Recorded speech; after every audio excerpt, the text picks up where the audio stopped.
Salut tout le monde et bienvenue dans cette nouvelle review comics sur Batman Saga numéro 36, un mensuel de 120 pages qui comprend donc le même sommaire que le mois dernier, c'est-à-dire un numéro de Batman, de Detective Comics, de Batman and Robin, de Batgirl, ainsi que la nouvelle série qui est arrivée le mois dernier, Grayson. Je commence par le premier numéro du magazine, donc Batman 34. Il est temps, après avoir suivi pendant un an l'arc Zero Year, de revenir dans le présent.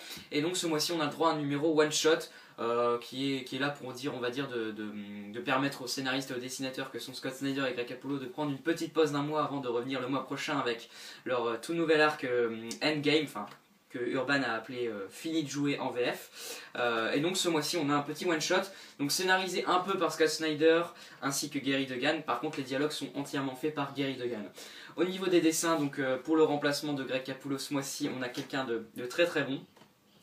Donc Matteo Scalera, un dessinateur que j'ai découvert grâce à l'excellente série Black Science, qui revient d'ailleurs bientôt avec un tome 2 ce mois-ci. Et ben franchement, ouais, j'ai été hyper content quand j'ai appris que c'était Matteo Scalera qui allait se charger de ce numéro. Donc je vais commencer par parler de lui dans un premier temps. Hein. C'est juste magnifique, vraiment, je trouve ça vraiment très très beau, un style graphique que je trouve vraiment sublime. Hein. De toute façon, pour moi, il n'a plus grand chose à prouver après ce que j'ai vu, ce qu'il est capable de faire dans Black Science. Et franchement, c'est vraiment très très beau. Regardez-moi cette page où il nous présente ça, enfin, la Batcave par Matteo Scalera. C'est vraiment du très très bon boulot. Donc, j'ai rien à dire de ce point de vue-là. C'est vraiment une très bonne ambiance graphique et donc vraiment impeccable de la part de ce dessinateur qui fait vraiment un boulot, à mon sens, irréprochable sur ce numéro. Je pense que ça ne sera pas au goût de tout le monde, mais moi je trouve vraiment que c'est du boulot plus que remarquable. En termes de scénario, on a droit à ce numéro vraiment une enquête, tout simplement. Ça faisait longtemps que dans la série Batman on n'avait pas eu ce genre de numéro. Et donc on a vraiment là un numéro axé enquête, où on retrouve donc un allié de Batman, le docteur Leslie, j'ai oublié son nom, donc je vais pas essayer de le chercher. Donc une alliée de Batman tout simplement, duquel on va dire certains de ses patients se font tuer par un tueur en série tout simplement, et donc Batman va essayer de mener l'enquête pour retrouver à temps ce criminel qui risque à tout moment de s'en prendre à ce fameux docteur. Donc vraiment c'est un bon numéro, bien écrit, c'est pas de la claque du siècle, je dis pas le contraire, c'est très classique on va dire dans un sens, mais bon c'est quand même vachement efficace. Et puis ouais, franchement ça fait du bien de lire ce genre de numéro un peu, c'est juste le temps d'un mois, c'est un bon one shot efficace selon moi. Donc pour moi ce sera un 7,5 sur 10, c'est pas le numéro qui va rester dans les annales on va dire, mais c'est vraiment quand même du super boulot de la part des différents auteurs qui ont travaillé dessus. On passe ensuite à Detective Comics numéro 34, scénario de Francis Manapoul et Brian Bucciato et dessin de Francis Manapoul. Donc c'est la conclusion sur l'arc Icar. On retrouve Batman et Harvey Bullock qui mettent un peu leurs différents côtés et qui vont tout simplement partir à la recherche du chef du gang, le roi du soleil tout simplement, qui serait en fait à l'origine de la nouvelle drogue Icar qui fait un fléau actuellement à Gotham. Donc c'est vraiment la conclusion, hein. On sent vraiment que là, bon, là où les autres numéros étaient vraiment axés enquête, là on a un numéro qui va quand même plutôt partir dans de l'action quoi. C'est pas pour me déplaire, c'est vraiment efficace. Manapoul en termes de dessin est toujours aussi incroyable, hein. C'est juste magnifique, un découpage absolument hallucinant, des pages vraiment sublimes, donc j'ai rien à dire de ce point de vue là. De belles planches, de belles scènes d'action qui sont dessinées dans ce numéro. Donc vraiment du très très bon à ce niveau-là, j'ai rien à dire, c'est une belle conclusion qu'on a là, qui est assez classique encore une fois, mais bon, ça fait du bien, hein, tant que c'est bien fait, et là c'est le cas, c'est vraiment bien fait. Donc moi cette conclusion est vraiment à la lumière de l'arc en lui-même que j'ai trouvé excellent du début à la fin, donc j'ai rien à dire, pour moi c'est du tout bon.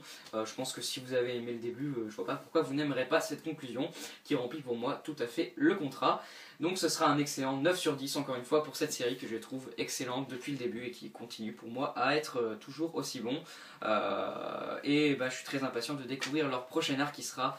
non, je vais pas le dire parce que c'est la dernière page, donc j'ai pas envie de vous spoiler ça, mais qui sera concentré sur un méchant en particulier qu'on découvre normalement, qu'on découvre oui, à la dernière page, même s'il me semble que pendant 2 mois là il y aura on va dire des numéros qui sont pas dessinés par Manapoul et que ça sera pas vraiment sur cet arc là. Mais je suis pas sûr, il me semble que c'est ça.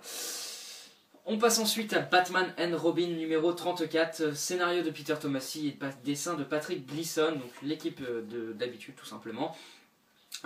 C'est pour moi le gros coup de cœur du magazine, j'ai trouvé ce numéro, j'ai rien à dire, c'est c'est juste parfait, vraiment. Le petit défaut que je pourrais lui mettre, c'est encore une fois, l'intrigue avance pas énormément. On est un peu sur le même statu quo tout au long du numéro, donc Batman qui essaye de partir sur Apocalypse pour sauver son enfant, donc qui est Damian Wayne tout simplement, qui va essayer de, on va dire, berner la Justice League pour pouvoir avoir accès à son armure et ainsi se téléporter sur Apocalypse sans danger. Donc vraiment c'est un très bon numéro, surtout en termes de dialogue, où on a tout un début numéro où Batman va essayer de rallier la Bat Family après donc un Death of the Family qui les a un peu divisés, excusez-moi, et aussi avec les événements de Damian et sa mort, etc., où Batman n'a pas été forcément au mieux de sa forme. Donc c'est vraiment très bon là-dessus. La suite est vraiment aussi excellente où Batman va se retrouver face à Lex Luthor. En termes de dialogue, pour moi, il n'y a rien à dire, c'est du tout bon, quoi. Peter Tomasi a tout compris à ce niveau-là. Il le prouve une fois de plus. Et puis ouais, j'ai rien à dire, vraiment de beaux dialogues, des dialogues parfois vraiment touchants, etc. Donc j'ai rien à dire, c'est pour moi à ce niveau-là vraiment très bon. Les dessins de Patrick Gleason, c'est pareil, c'est très beau, quoi. Vraiment, j'ai rien à dire. Pour moi ce numéro vraiment est proche de la perfection, quoi. J'ai rien à dire et j'ai vraiment trouvé que c'était un excellent numéro que j'ai vraiment dévoré du début à la fin. Et maintenant je ne veux qu'une chose, bien évidemment, c'est la suite le mois prochain. Donc je lui mettrai un très bon 9,5 sur 10 pour moi ce numéro de Batman and Robin que j'ai trouvé vraiment incroyable. Et on passe à tout son contraire avec Batgirl numéro 34, scénario de Gail Simone et dessin de Fernando Passarin, donc c'est le dernier numéro de Gail Simone sur la série. Il était temps. En termes de dessin, donc je vais aller vite, c'est moyen, voilà, tout simplement. Fernando Passarin, comme d'habitude, j'ai rien à dire, c'est moyen, ouais, tout simplement.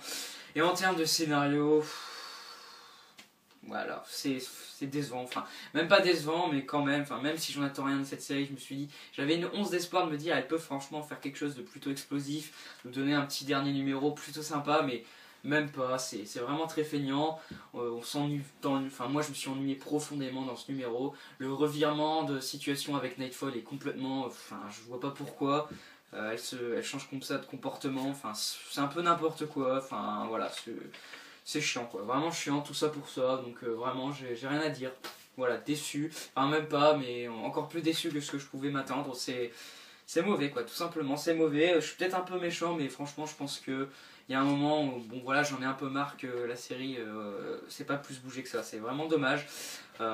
J'aimais beaucoup au début, enfin j'aimais beaucoup, je trouvais ça vraiment bien, mais là, depuis une dizaine de numéros, je comprends pas ce qui lui arrive. Peut-être qu'elle est plus inspirée, j'en sais rien. Mais en tout cas, moi, ça m'a vraiment pas plu.